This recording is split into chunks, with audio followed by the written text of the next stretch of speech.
to your cities? Long-term commitments? Long-term commitments? Oh, somebody's taking notes of these. Long-term commitment, great.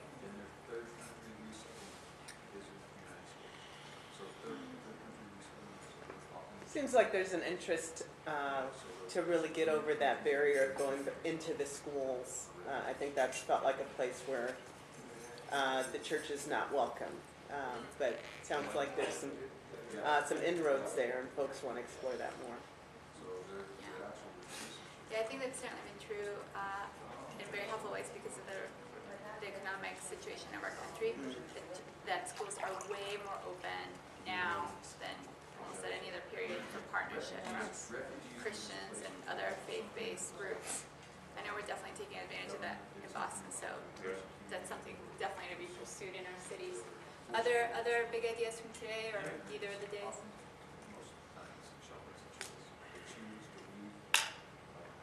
I'd say for today, just hearing is I take joy in knowing that people are curious, they're interested in trying to figure out how to bridge relationships from the church to community, nonprofits to community, vice versa, whatever that looks like. But that I think your curiosity should continue to get sparked and to continue to ask questions. And I think that's good. And I think curiosity is great. And we go beyond it.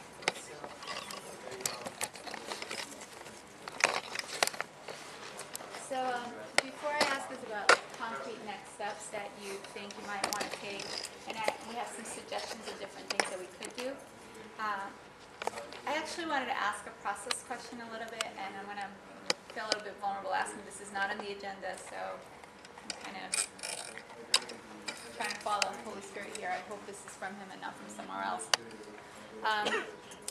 But as you've noticed, today we're a smaller group than even yesterday.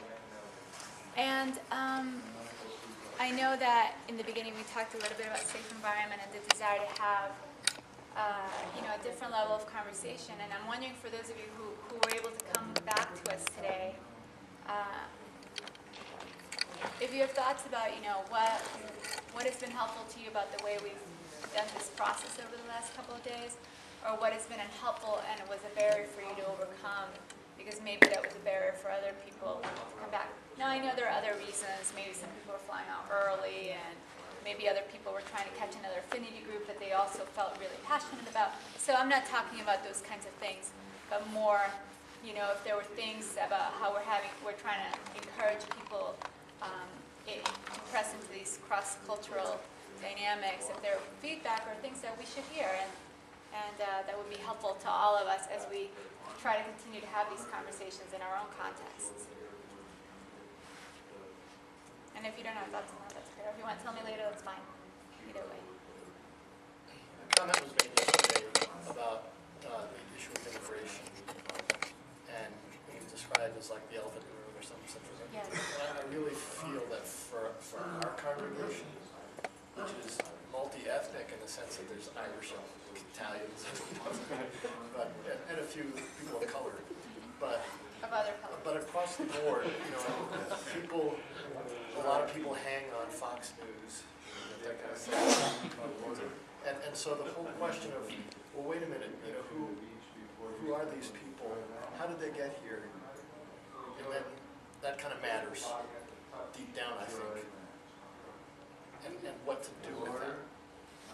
To me, that would be the uncomfortable conversation that would have to take place in order for the typical American evangelical Christian to jump in with both feet, to really welcome strangers and be involved in their lives. Because they might like it theoretically, but then when they realize, hey, well, wait a minute, yeah, great, he's got a job, landscaping, but it's all under the table. Whoa, wait a minute.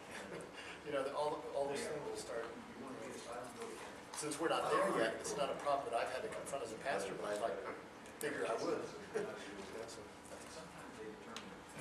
It'd be great to connect with some of the Latino churches in our cities who deal with this on a daily basis. How are they understanding all those issues? That's where the cross-cultural connection is so critical. Because obviously they've thought very deeply and know very intimately a lot of these concerns? So that's good, that's a good question.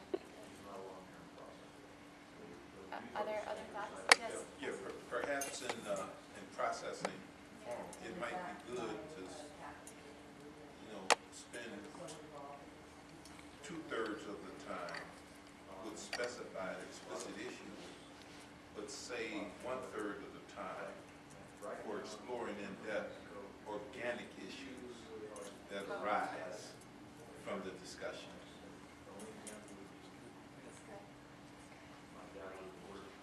So it's partially structured, Yep. it's fully structured, it's intentional, and then it allows for the Holy Spirit. And those who want to go in depth into some other areas that arise out of the discussion. Yeah, I definitely see that. Some of us have felt like we're cutting stuff off at the knees kind of thing. So that's hard, I realize that. Other thoughts?